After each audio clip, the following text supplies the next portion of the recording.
সময় সময় রে সময়। ভাবা যায় যে আমাদের এই মুহূর্তে যিনি একজন উপদেষ্টা বা গেল 2.5 মাস আগেও যেহেতু তার ভার্সিটির ক্যাম্পাসেই তার ওই রকম পরিচয় ছিল না, অথবা তার পরিবারটা এলাকার কারোর কাছে গুরুত্বপূর্ণ ছিল না, ব্যক্তিগত পর্যায়ে হয়তো প্রেমিকা বা বাপমার কাছে শুধুমাত্র একটা ভিভিআইপি ক্যারেক্টার ছিলেন, কিন্তু আজকে পুরো রাষ্ট্রের কাছে ভিভিআইপি। এমনকি লেভেল অফ পাওয়ার দেখেন, শেখ হাসিনাকে চ্যালেঞ্জ করা হচ্ছে। কে চ্যালেঞ্জ করে দিয়েছে? উপদেষ্টা নাহিদ। বঙ্গবন্ধু 7ই মার্চ থেকে শুরু করে একের পর এক আওয়ামী লীগের জন্য যেগুলা শকিং দরকার ছিল, শক, সেগুলো দেওয়া শেষ। এবার নতুন চ্যালেঞ্জ। দর্শক, শেখ হাসিনা বাংলাদেশে ফিরবে নাকি ফিরবে না সেটা পার্ট 2, কিন্তু যদি ফিরে তাহলে কি হবে সেটা নিয়ে নাহিদের একটা চ্যালেঞ্জ আসছে। যে নাহিদ বলছে শেখ হাসিনা দেশে থাকা তার সমর্থকদেরকে সরকার বিরোধী আন্দোলন করার জন্য উস্কানি দিচ্ছে। আমি তাদের বলতে চাই, বাংলাদেশ আওয়ামী লীগের যারা নেতাকর্মী আছে সবার জন্য কিন্তু ওপেন চ্যালেঞ্জ দিয়ে দিয়েছে নাহিদ। শেখ হাসিনা বাংলাদেশে রাজনীতি করার জন্য আর ফিরে আসতে পারবে না।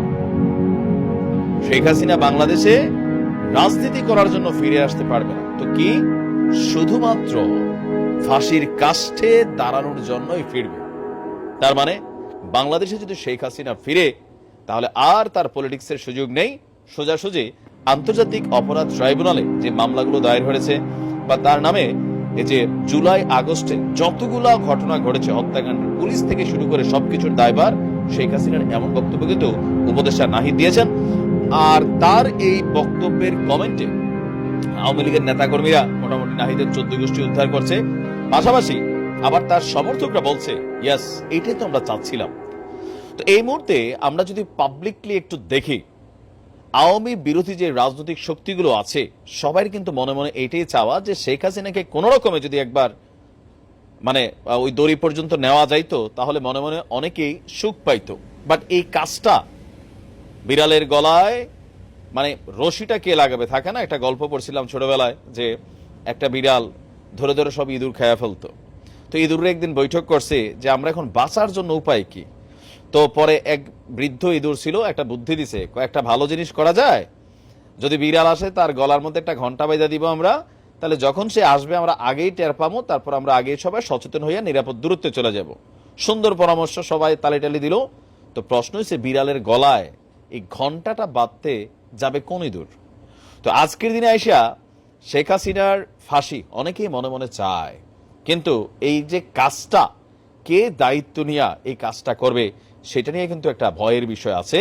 ইভেন আমি নিশ্চিত বলতে পারি বিএনপি যদি ক্ষমতায় আসে এই মুহূর্তে, তারাও কিন্তু ভাই শেখ হাসিনারে ফাঁসি দেওয়ার কল্পনা বা চিন্তা মাথায় আনবে না, যেটা এই মুহূর্তে উপদেষ্টা নাহিদ বা বর্তমান অন্তর্বর্তীকালীন সরকার সামহাও অনেকেই যারা এই বিষয়টা নিয়ে কথা বলছে।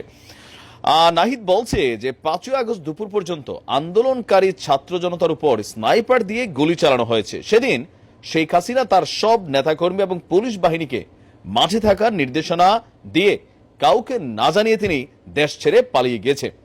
আর তারই সিদ্ধান্তের কারণেই সেদিন অনেক পুলিশ সদস্য মারা গিয়েছে। সুতরাং এই আন্দোলনকে ঘিরে যারাই মারা গেছে এটার দায়ভার শেখ হাসিনার। গতকালকে তিনি এই বক্তব্য দিয়েছেন। এখন আপনি কি মনে করছেন যে সরকার শেখ হাসিনাকে ফিরিয়ে আনার জন্য যে প্রচেষ্টা চালাচ্ছে নাকি চালাচ্ছে না সেটা আমরা জানি না, ওইটা নিয়ে একটা ভিডিও করব। বক্তব্য শুনছি, যদি শেখ হাসিনা ফিরে আসে তাহলে কি তার ফাঁসি দেওয়ার মতন সক্ষমতা বর্তমান অন্তর্বর্তী সরকারের আছে, নাকি না ধরেন পাবলিকলি বাহবা পাওয়ার জন্যই আসলে এগুলা বলার জন্য বলা, কোনটা? নাকি ঘটনা আসলে ঘটাইয়ে দিবে?